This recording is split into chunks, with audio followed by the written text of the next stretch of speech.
बिस्मिल्लाहिर्रहमानिर्रहीम। अस्सलाम वालेकुम व्यूअर्स आज मैं इस वीडियो में आपको बताऊंगा कि अगर कोई स्टूडेंट किसी एक कोर्स में या इससे ज़्यादा कोर्सेज में सेमेस्टर सिस्टम में पर्टिकुलर बीएस फेल हो जाता है तो फिर कैसे वो इसको रिपीट कर सकता है। तो सबसे पहले तो आपने ये समझना है कि फेल स्टूडेंट कितने मार्क्स पे फेल होता है। तो अगर उसके 40% से कम मार्क्स हैं तो वो फेल सफ़र होगा। और इसमें मज़ीद समझने वाली बात यह है, जो टेक्निकल पॉइंट है, कि अगर वो कोर्स उसका प्रैक्टिकल का है तो उसके थ्योरी और प्रैक्टिकल दोनों में अलग-अलग से 40% मार्क्स होने ज़रूरी हैं।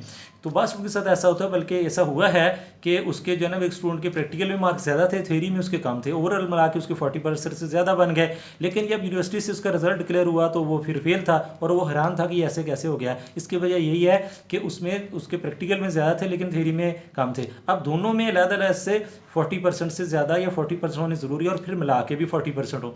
तो ये इसके लिए जो है ना वो मिनिमम क्राइटेरिया है।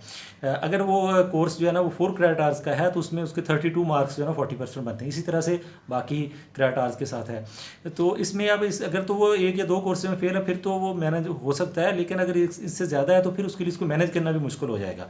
वो इस तरह से कि इस सूरत में फिर 2 तरह की रिस्ट्रिक्शन होती है यूनिवर्सिटी की तरफ से जो है।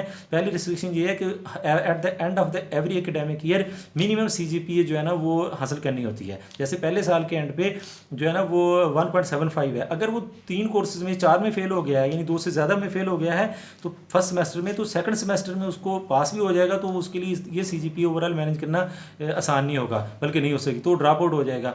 तो इस तरह से दूसरी रिस्ट्रिक्शन इस पर ये होती है कि उसने मैक्सिमम कितने क्रेडिट आवर्स वो एक सेटिंग में ले सकता है। जैसे वो फर्स्ट सेमेस्टर में है तो सेकंड सेमेस्टर में जो है ना उसने थर्ड सेमेस्टर के साथ, अगर फर्स्ट सेमेस्टर फेल हो तो वो थर्ड सेमेस्टर के साथ ये कोर्स रिपीट करेगा।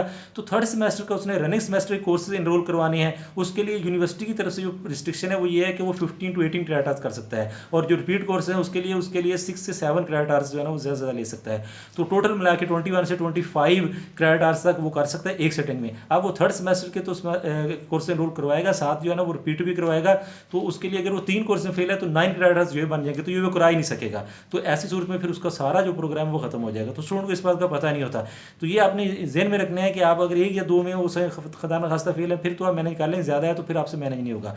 तीसरी बात इसमें यह है कि इसकी फ़ीस कितनी, इसकी फ़ीस पूरे जो है ना वो जो सेमेस्टर उसी की उतनी होती है। पूरी एग्जामिनेशन फ़ीस होती है जो 2800 है, लेकिन ये बढ़ भी सकती है। चौथी बात इसमें इसको करना कैसे है, तो इसको स्टूडेंट ने जब उसका सेमेस्टर यानी फर्स्ट में फेल है थर्ड के साथ इसको रोल करवाएगा, सेकंड में या तो फोर्थ के साथ ऐसे ही ऑनवर्ड करवाएगा। और वो खुद उसने या स्टूडेंट ने इसको करवाना होता है, जो मुतलका रेलिवेंट क्लर्क है उससे, ये जो भी पर्सन है उससे। टीचर्स को या बाकी जो क्लरिकल उनको नहीं पता होता कौन स्टूडेंट फेल है, खुद ही सब कुछ नहीं हो जाना, बल्कि उसने खुद इसको करवाना है, उसको फॉलोअप करना होता है। उसने अपना सेटिंग सेमेस्टर में एनरोल करना वो तो रूटीन में हो जाता है, लेकिन उसके जो रिपीट कोर्स है उसको उसने खुद उसको करवाने हैं, उसकी फीस जमा करवानी है और उसके टाइटल कोर्सेज के बताने हैं और उसको एनरोल करवाना है, और फिर उसको चेक भी रखना है कि वो कोर्स एनरोल हो गया या नहीं। स्टूडेंट ये समझता है कि वो ऐसे ही नहीं करवाएगा तब भी वो एग्ज़ाम दे लेगा, तो उसमें जो है ना ये वो वक्ती तौर पे शायद हो जाए, वो किसी न किसी तरह से जो है ना वो इम्तहान पे अपीयर हो जाए, लेकिन उसका जो है ना वो रिजल्ट अपलोड नहीं हो सकेगा और उसको पता भी नहीं चलेगा, क्योंकि यूनिवर्सिटी उन कोर्सेज को उसके रोल नंबर पे अपलोड नहीं करेगी।